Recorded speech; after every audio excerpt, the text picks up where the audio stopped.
Welcome back to Hello Nigeria. Thank you for staying with us. Now, as promised, we have a very special guest in the studio with us today. And who better to bring on Democracy Day than Falz the bad guy, especially after a release that has sparked everyone everywhere. Welcome to Hello Nigeria. Thank you so much. Thank you. Whenever you speak like this, I find it really cute. But I'm sure that at some point, I'm not the only one who has found it weird when you speak English. A lot of people doubted me, understand? I don't know, it really helped me. A lot of people doubted my capability and my illiteracy. But then I'm somebody that is so learned. They need to know, please, you need to tell them. This is a lawyer. Of course, I'm a foreign trained individual. Understand that United Kingdom to be precise. So I'm not somebody that you can just look at and just tell, okay, this man he didn't have education. And you went to law school. Of course, now. If you go to law school and you come out, even if you come out with a pass, please, you need to double for whoever that person Because that exam, that examination. Oh, dear. I can't relate. I didn't study law, so... It is a wow. Okay, now let's get into our discussion for today. You released a music video and a song that went viral everywhere, and it sparked a lot of controversies in the media. So I want us to take the controversies before we take the successes of the song itself. Now, initially, a lot of people were of the impression that, oh, this is just a parody. Well, yeah, it is, you know. And people were coming out to give negative remarks towards the song. Now, we then had international celebrities overtaking and basically putting a good light on the song. How did all of this make you feel? Great. And initially surprised because making a song, I didn't foresee that sort of a viral, response to it. So it was initially surprising, but then, I thought it was amazing because then I feel like now the purpose for the release is, sort of being achieved, and it's sort of to awaken everyone, and people are waking up, I think. Music is definitely one tool we use for social change, and oftentimes, back in the day, we used to have a lot of this. In the days of Fela, we've had the Sound Sultans of our times, the African Chinas, the Idris Abdul Karim, who actually said things that, a certain president found very, very offending. But now we see a lot more people focusing on the flash and the pageantry, that surrounds life. You deciding to do that music. Let's look at music. How far, since today's our Democracy Day, how well do you think that Nigerian musicians have represented, the fight for democracy, fight for sustaining our democracy? Not a lot, not very far, not very much. I think we are too distracted, like you said, by entertainment in general, by the flashy lifestyle, by pop bottle, shake booty. I mean, it's good. It's nice. Every now and then you need to, maybe on a Friday night, go to the clubhouse, enjoy yourself, maybe talk to a few guys, drink something nice and feel all right. Yeah, that's good.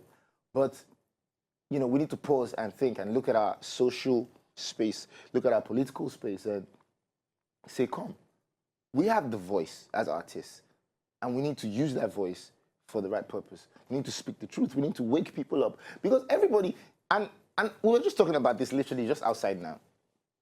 The state of Nigeria, the terrible state of Nigeria has become so normalized that people almost don't remember that it's irregular. Yeah. So the irregular has become so regularized now that you have to sort of wake people up. That guy, wake up, like things are upside down. And people are dying every day, like everybody's we become desensitized to the insecurity. No atom of being sensitive in anyone anymore. Absolutely. Like people are like these Fulani herdsmen killings, like they're happening on a regular basis, and people are just sitting there. Nobody's there. No. Our government. There are one too many issues when it comes to Nigeria and everything that we're trying to advocate for and against at the moment for better days ahead for people like us. In an interview that you had last year, you actually mentioned this and you stated that at the end of the day, not enough Nigerian celebrities are looking towards the right things. Not enough Nigerian celebrities are speaking up on the right things. How do we start encouraging a generation and inspiring a generation to wake up? How do we start this and make sure it's a ripple effect? It's by starting, by firing up the conversation. By starting, like I've done, I feel like, somebody actually going out to do it will make people see and be like, oh, actually, true. Actually, this has been happening and we have just been watching, we have just been sitting down and we don't know that this has been happening. So I think this sort of is a step in the right direction. It's like a beginning, it's like kickstarting the engine and hopefully everyone will help push the car forward. Let's go back a while in time to see something that happened on social media. So there was this argument between Oye Mike and Noble Igwe, and we saw that that sparked up a new conversation. A lot of young Nigerians who are in support of internet fraud. Do we find that right now, lots of people are afraid to speak up for what is true? That like you've mentioned, what is wrong is the norm. Do we find that that's something that's peculiar to a large number of Nigerians? Oh, yes. And what is the way forward? A large number of youth. Yes, youth. And lots of people are afraid to speak up for what is right. Were you afraid when you were doing that video? No. Lots of people are afraid to speak up for what is right. But what is more surprising is that a lot of people now are so confident to speak up for what is wrong. Like, it's really, really disturbing. It's actually very scary, and I didn't even think of it so till you just said it. Like, you just mentioned this issue now. And this guy took to social media to call somebody else stupid and foolish for speaking up. You know what even broke my heart? I went into the comment section and I was reading myself and I was seeing people of influence. We forget the fact that you have a large following on social media and that what you stand for has a ripple effect and affecting the number of younger people looking up to you. Buhari might not be able to directly impact a young person as you might because you already have a large following. So it's just really sad that we're at this place where the wrong things are the norm and people are not speaking up for the right thing. I was confidently saying, you are stupid. How can you go and say this? Like, bro. We should stand together for ourselves. And what did the guy say? He just said that so-and-so businesses are often used as fronts for people perpetrating Yahoo. Autant. Yeah.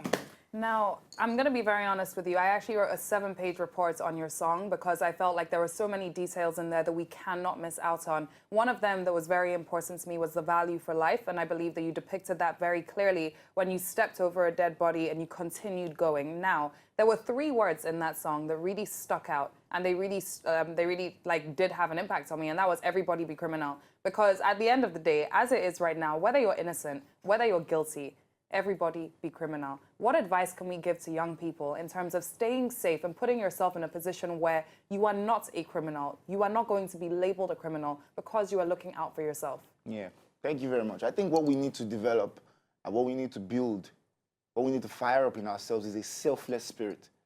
We lack that. Like, everyone is so selfish. And like you mentioned in the video, I tried to depict that. Stepping over a dead body, like, these things are blatantly happening in front of our eyes, where everyone is just turning a blind eye. We're looking the other way. Yeah. No one is doing anything. No one is reacting. It's like in a neighborhood, you're in your house, the fire is burning in the neighbor's house. Everyone is screaming, oh, fire, fire. But the fire no reach my house, so make I do my own. That one goes. That one goes. When the fire comes to your house, all your neighbors' houses are burnt. Who's going to be there to help you? Very true.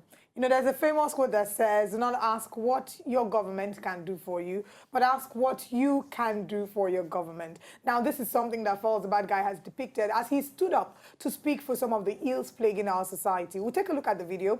When we come back, we'll still be speaking with him some more, and we'll be looking in depth into the video, some of the shade that was thrown, some of the controversy. Don't go away. Falz, the bad guy, is still in the building, and this is still Hello Nigeria.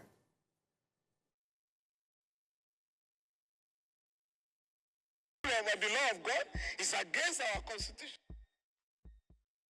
And that is the video of Falz, the bad guy. This is Nigeria. That has sparked up lots of controversy. It was done after Childish Gambino did his version. This is America. And now we've seen that there's been a worldwide, response to this. Different people are doing this is, different countries, basically. Yeah. Now, there's one of the controversies that sparked, that came up out of that video. There were a couple of girls dancing behind you, and they had the hijab on. Some people criticized you for using that, saying that you're using a holy, something that's supposedly holy or holy to a certain religion, and you're using it for entertainment. I want you to clarify, what did you mean when you had those girls dancing with the hijab behind you? I thought it was pretty straightforward, and I thought that would be one of the easiest things for people to grasp from the video, but it was so surprising that even some people will still... it's not so surprising anyway. Some people... When there's a truth being told, always look for the negativity in there, because what people try to do is kill the messenger so that they miss the message. it's very stupid. But anyway, they were saying, oh, why would you have the girls in hijab dancing shaku shaku? Like, oh, that is disrespectful to the religion. Like, please. Those girls were obviously blatantly symbolic of the Chibok girls and the government's extremely sluggish attitude and response to when the girls were kidnapped. And even the Dapchi girls as well. Leah Shabiru is still missing. Exactly. And, you know, even the fact that entertainment and dancing and everything continuously distracts us from everything that's happening. That's why the girls were dancing. And, you know, it was so bad that the government were so sluggish to respond that even by the time they, in quote, brought back some girls said they are not going anymore.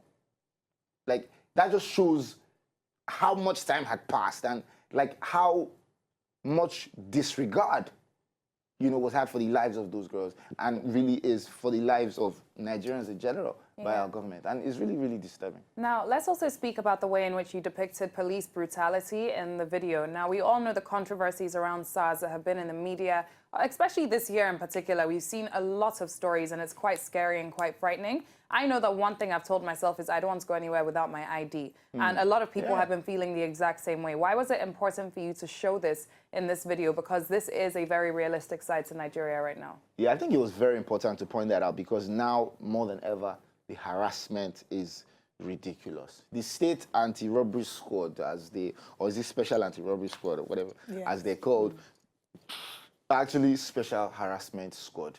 Like now they go out there literally just to harass innocent Nigerians. And every young man that is in a fine car is a Yahoo boy. I mean, if you're not Falz and you came out looking like this, you'll probably be in trouble. If the salesperson happens to not know me, I'm in trouble. Because I'm a young lad, I'm inside fine car, and maybe I'm wearing chain, shine. That's Yahoo, you are doing Yahoo. They will harass you, and there's nothing like explanation. They will just take you to the station.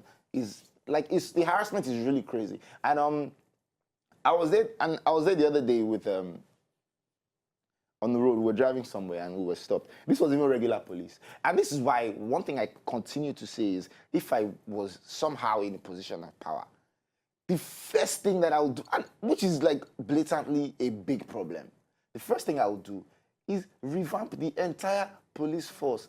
The police is supposed to be there to enforce law and order, you know, where there seems to be chaos or where people are not following the law. Police should be there to enforce. But our police force is non-existent. And I think it's pretty clear. Everyone, you know, knows that. But really nothing is being done. So they stopped us and the guy said, this is a stolen vehicle. This is stolen.